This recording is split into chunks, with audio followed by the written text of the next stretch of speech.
咁近排咧都多咗好多人咳啦，對於小朋友嘅咳咧又可以點樣處理呢？今日咧好開心請到註冊中醫師顧海倫醫師同我哋講下嘅。顧醫師你好。你好。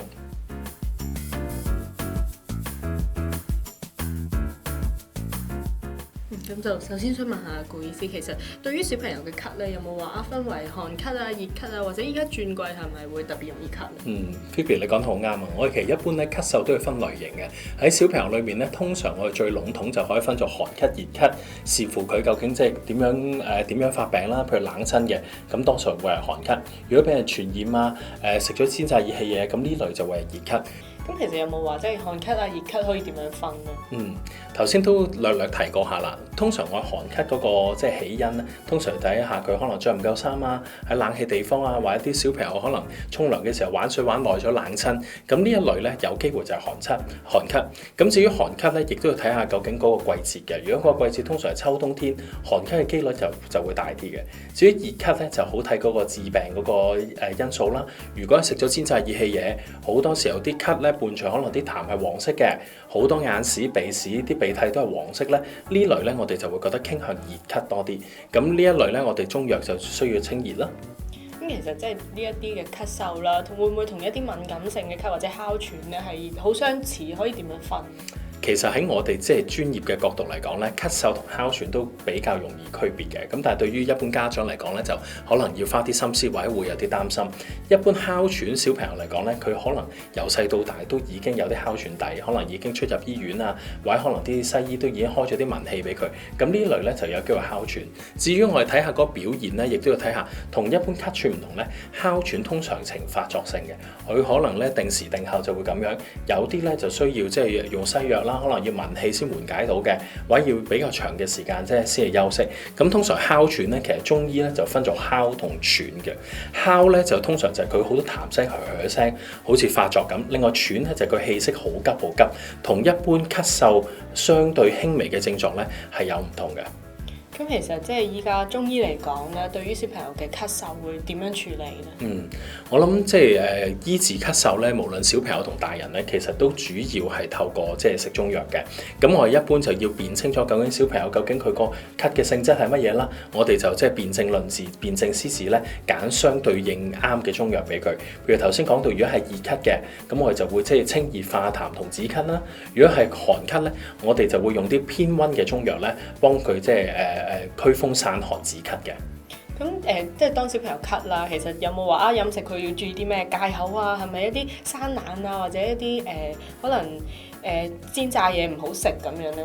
其實 Phoebe 你都講咗好大部分㗎啦。基本上咧，如果小朋友有咳咧，我哋都需要戒口。咁但係咧，係咪所有嘢都戒晒，或者戒咗一段好長時間咧？咁呢個要好小心。一般嚟講咧，就小朋友睇佢幾多歲啦。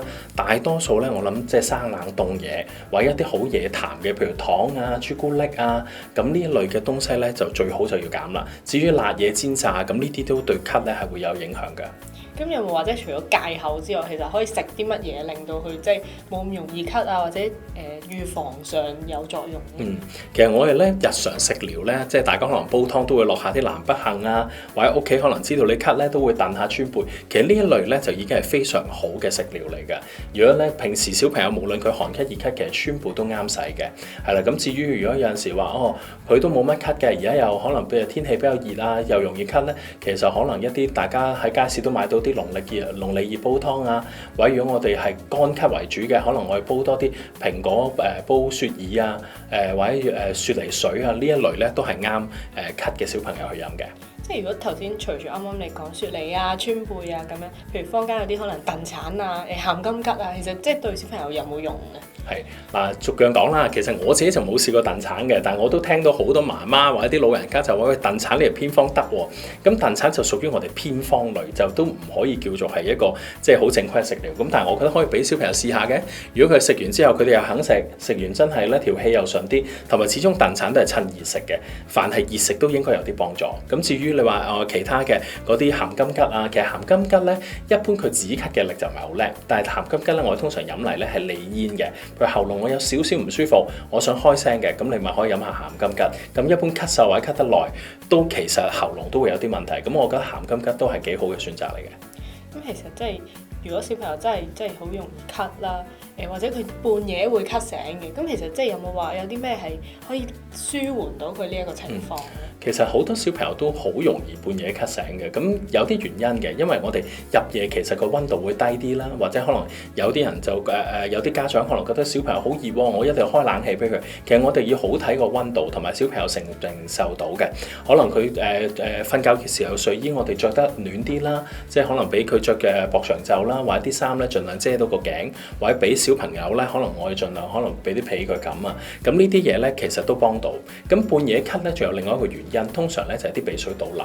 咁有陣時咧咳嗽就簡單嘅，我哋通常開藥咧好快可以處理到。但係如果有啲小朋友原來佢本身有埋鼻敏感嘅，咁我哋要醫治嘅時間就會長少少啦。可能我哋要處理埋佢究竟鼻水倒流啊、打乞嗤啊，好多時候小朋友半夜會咳醒咧，係俾自己啲鼻水倒流，然後一啲鼻水流到落喉嚨呢度咧，好似逐親自己咁樣嘅。咁呢一類咧，我哋都係要透過食藥。比較嚴重啲嘅咧，我哋可能就要做天灸啦，或者我適當時候喺夏天同冬天咧，我哋就會貼天灸嘅，即係貼喺啲特定嘅穴位，貼喺咽喉咧，俾小朋友一定嘅刺激咧。咁好多小朋友有呢類敏感咳，我哋都發現醫到嘅。咁其實即係有冇話特別有啲即係除咗頭先你提過嘅一啲可能食療啦，有冇一啲中醫嘅草藥係即係有助舒緩小朋友嗰個咳嗽症狀啦？或者其實會唔會小朋友其實都飲得嗰啲嘢嘅咧？好，其實我哋頭先都講咗啦，即係中藥我哋有啲可以放喺食療嘅。咁但係如果我哋即係入藥咧，視乎佢個性質啦。如果我哋熱咳嘅，可能我哋會用到桑葉啊、菊花啊、生甘草呢類。如果係寒咳咧，我哋通常用到紫丸啊、款冬花啊、呢一類。但係無論係寒咳熱咳都好咧，有啲共通嘅。我哋可能會用杏仁去止咳啦，我哋會用到陳皮去健脾理氣化痰啦。咁呢啲咧都係大家即係可能家長或者老人家，如果屋企有細路、小朋友有孫仔，都可以煲下湯去俾佢嘅。咁至於你話除咗即係呢一類咁嘅食療方法，仲有咩咧？頭先講咗外開針灸啦，小兒開做推拿啦，或者係最緊要，我覺得小朋友嘅咳咧，反覆咳咧，一定係俾佢多啲體格鍛鍊，可能游水啊、做運動啊、曬下太陽啊，就切忌成日匿埋喺啲冷氣地方，或者成日去嗰啲 playhouse 啊、一啲 indoor 波池嗰類，因為始終咧接觸太多啲病菌啊、病毒咧，佢哋嘅身體會差落嚟嘅。咁好多時即係家長有機會買啲可能後早散啊、後早末啊，其實即係對於小朋友啱唔啱食？其實咧通常咧小朋友都可以食呢一類嘅，無論即係後早末咧就通常就俾啲痰比較還痰啊，一路化唔到，我哋可以用後早末啦。咁另外輕少少嘅，我哋就可以後早散，因為後早散咧就係後早末再加少少食其他成分。但係呢一類嘅即係我哋化痰嘅藥咧，通常就真係俾啲 BB 仔啊，我諗可能2歲樓下嘅小朋友咧就啱食啲。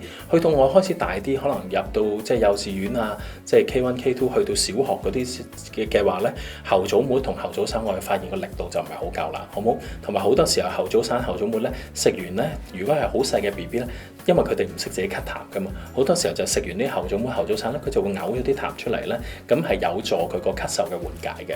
咁但係對於一啲大啲嘅小朋友，佢已經識得自己掠痰啦，可以講到佢有咩唔舒服咧，後早末、後早散咧，我哋就比較少啲用啦。